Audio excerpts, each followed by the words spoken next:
क्या मैं इस बेंच पर बैठ सकती हूँ? नहीं, आप उठिए नहीं, मेरे लिए यह कोना ही काफ़ी है। आप शायद हैरान होंगे कि मैं दूसरी बेंच पर क्यों नहीं जाती। इतना बड़ा पार्क, चारों तरफ खाली बेंचें, मैं आपके पास ही क्यों धंसना चाहती हूँ। आप बुरा न माने तो एक बात कहूँ, जिस बेंच पर आप बैठे हैं वह मेरी है। जी हाँ, मैं यहाँ रोज़ बैठती हूँ। नहीं, आप गलत न समझे, इस बेंच पर मेरा कोई नाम नहीं लिखा है। भला म्यूनसिपालिटी की बेंचों पर नाम कैसा? लोग आते हैं, घड़ी दो घड़ी बैठते हैं और फिर चले जाते हैं। किसी को याद भी नहीं रहता कि फलांदी फलां आदमी यहाँ बैठा था। उसके जाने के बाद बेंच पहले की तरह ही खाली हो जाती है। जब कुछ देर बाद कोई नया आगंतुक आकर उस पर बैठता है तो उसे पता भी नहीं चलता कि उससे पहले वहाँ कोई स्कूल की बच्ची या अकेली बुढ़िया या नशे में धुत जिप्सी बैठा होगा। नहीं जी, नाम वहीं लिखे जाते हैं जहाँ आदमी टिक कर रहे, तभी घरों के नाम होते हैं या फिर कब्रों के। हालांकि कभी कभी मैं सोचती हूँ कि कब्रों पर नाम भी न रहे तो भी खास अंतर नहीं पड़ता।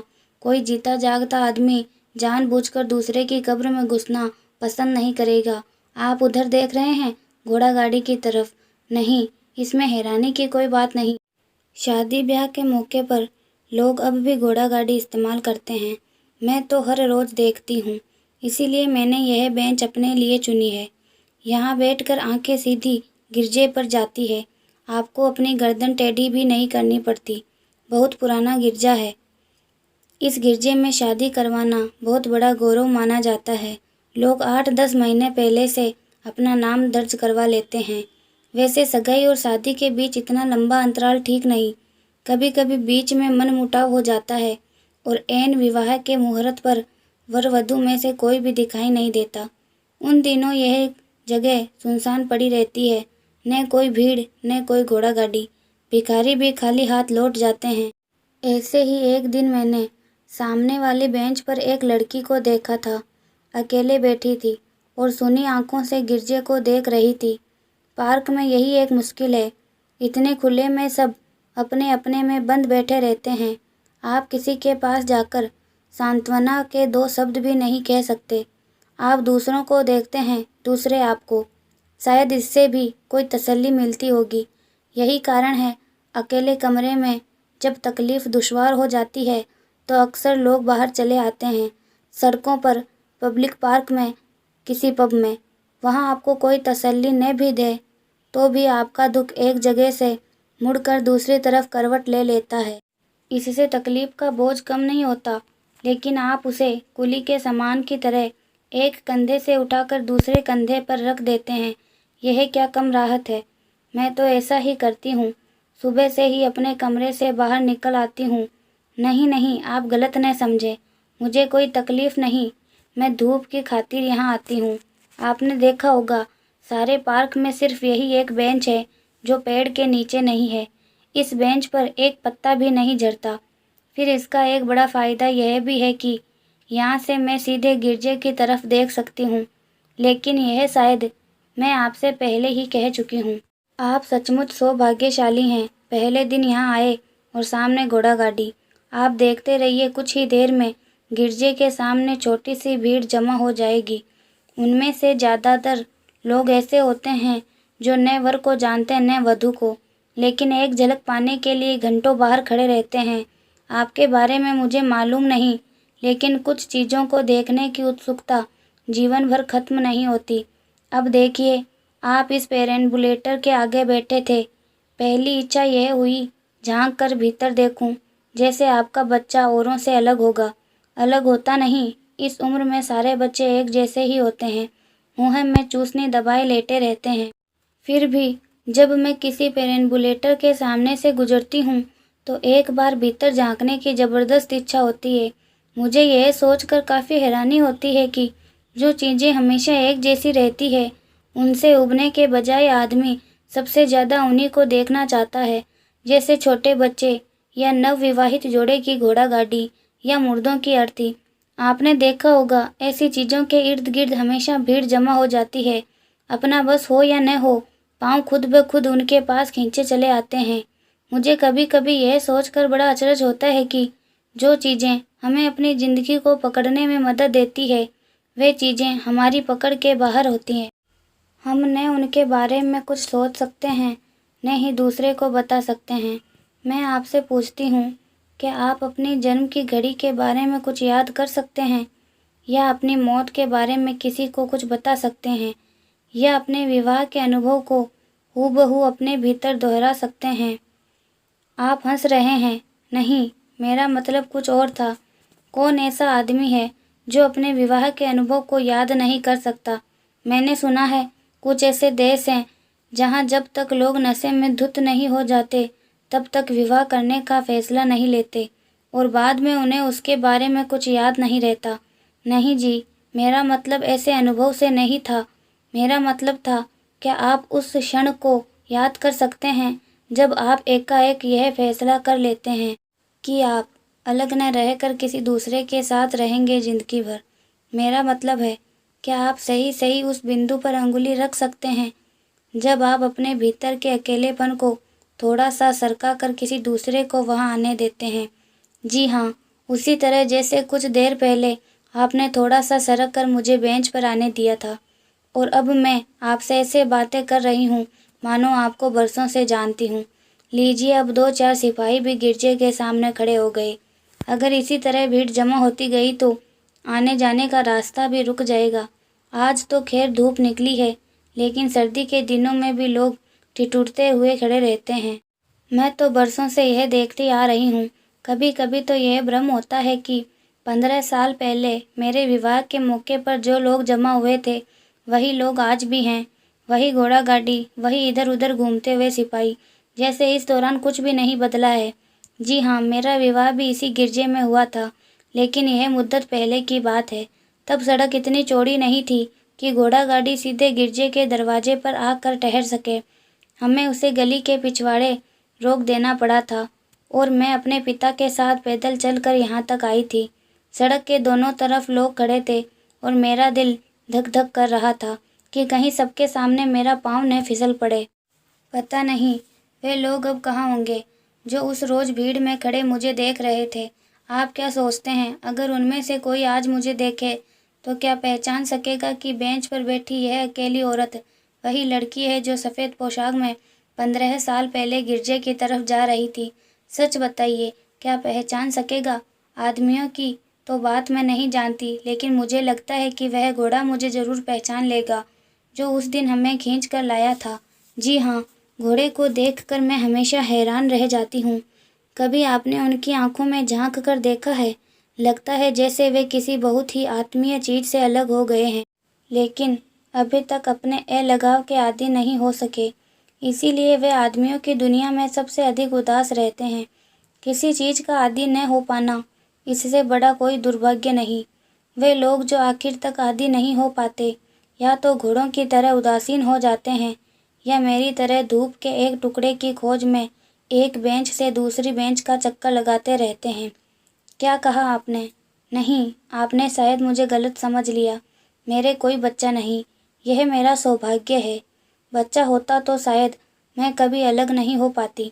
आपने देखा होगा, आदमी और औरत में प्यार न भी रहे तो भी बच्चे के खातिर एक दूसरे के साथ जुड़े रहते हैं। मेरे साथ कभी ऐसी रुकावट नहीं रही। इस लिहाज से मैं बहुत सुखी हूँ। अगर सुख का मतलब है कि हम अपने अकेलेपन को खुद चुन सके, लेकिन चुनना एक बात है और आदी हो सकना बिल्कुल दूसरी बात। जब शाम को धूप मिटने लगती है तो मैं अपने कमरे में चली जाती हूँ, लेकिन जाने से पहले मैं कुछ देर उस पब में ज़रूर बैठती हूँ जहाँ वह मेरी प्रतीक्षा करता था।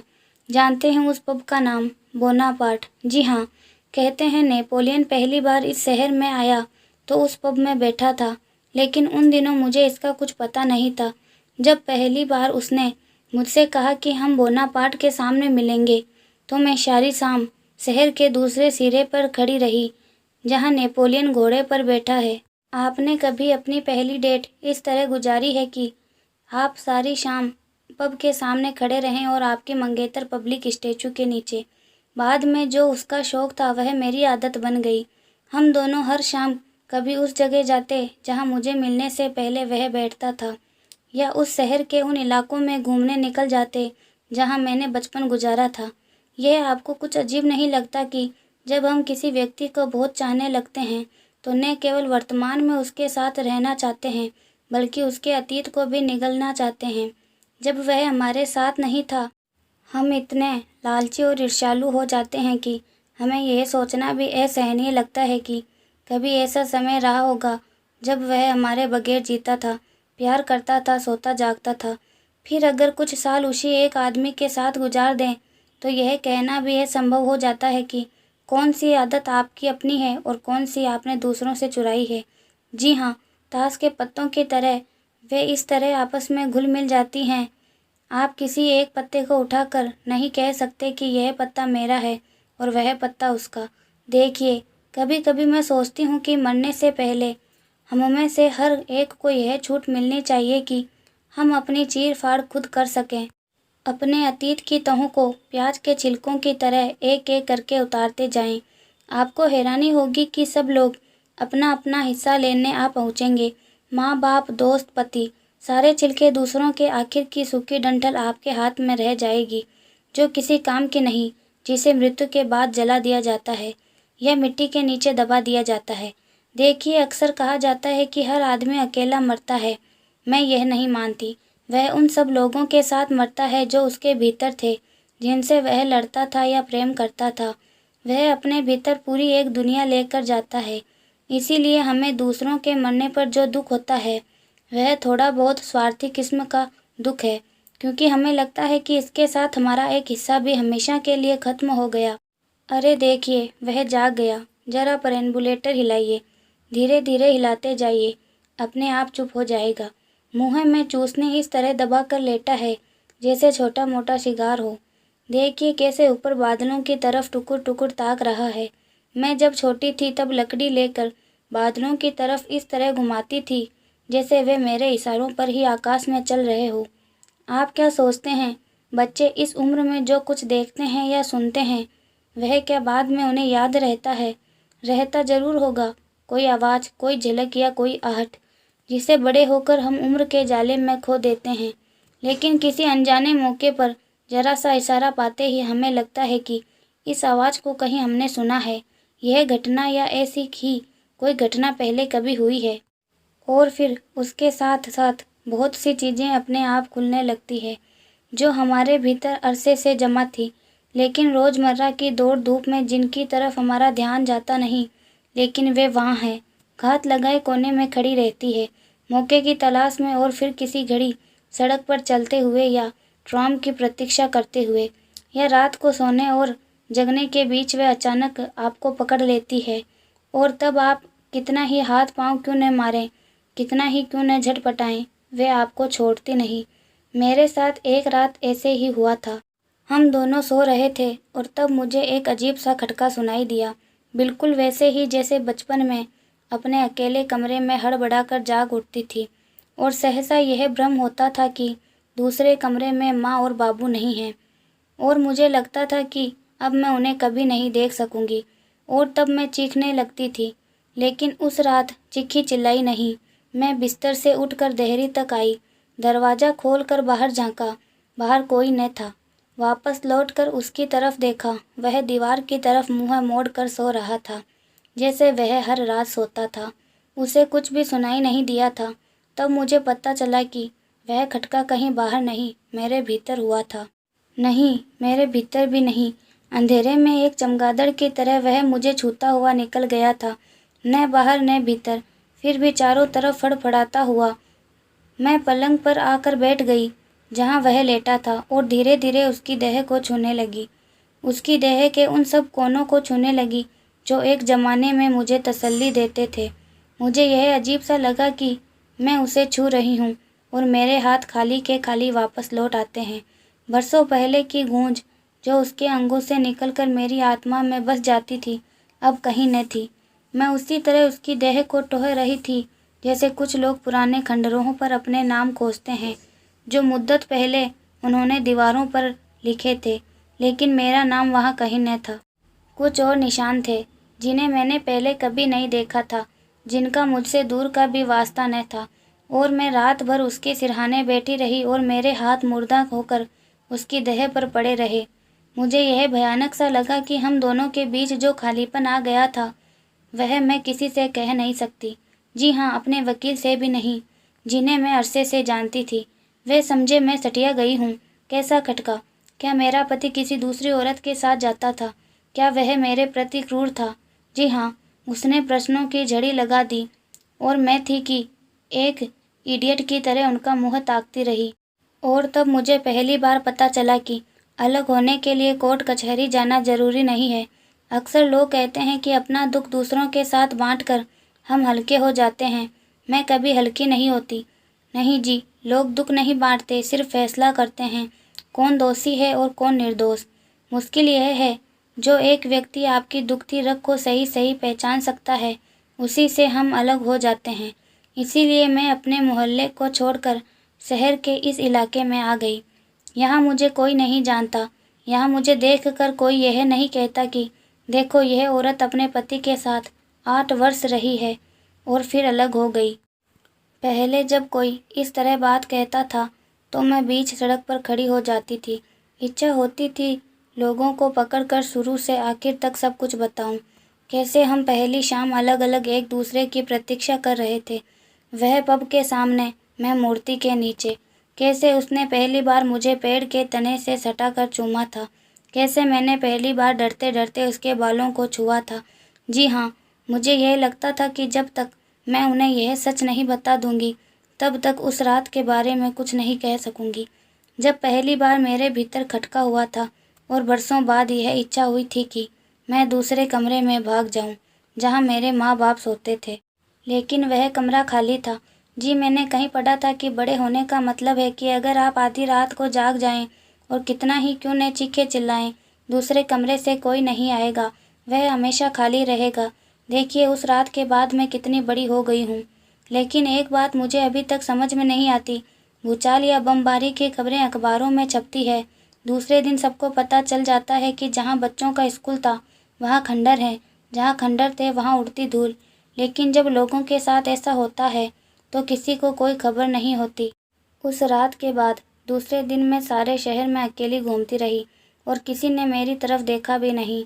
जब मैं पहली बार इस पार्क में आई थी, इसी बेंच पर बैठी थी जिस पर आप बैठे हैं। और जी हाँ, उस दिन मुझे बहुत आश्चर्य हुआ कि मैं उसी गिरजे के सामने बैठी हूँ जहाँ मेरा विवाह हुआ था। तब सड़क इतनी चौड़ी नहीं थी कि हमारी घोड़ा गाड़ी सीधे गिरजे के सामने आ सके। हम दोनों पैदल चलकर यहाँ आए थे। आप सुन रहे हैं ऑर्गन पर संगीत। देखिए, उन्होंने दरवाजे खोल दिए हैं। संगीत की आवाज़ यहाँ तक आती है। इसे सुनते ही मुझे पता चल जाता है कि उन्होंने एक दूसरे को चूमा है, अंगूठियों की अदला बदली की है। बस अब थोड़ी सी देर और है, वे अब बाहर आने वाले हैं। अब इतना लोगों को चैन कहाँ की शांति से खड़े रहें। अगर आप जाकर देखना चाहें तो निश्चित होकर चले जाएं। मैं तो यहाँ बैठी ही हूँ, आपके बच्चे को देखती रहूँगी। क्या कहा आपने? जी हाँ, शाम होने तक यहीं रहती हूँ, फिर यहाँ सर्दी हो जाती है। दिन भर मैं यह देखती रहती हूँ कि धूप का टुकड़ा किस बेंच पर है, उसी बेंच पर जाकर बैठ जाती हूँ। पार्क का कोई ऐसा कोना नहीं जहाँ मैं घड़ी आधा घड़ी नहीं बैठती, लेकिन यह बेंच मुझे सबसे अच्छी लगती है। एक तो इस पर पत्ते नहीं झड़ते और दूसरे, अरे आप जा रहे हैं?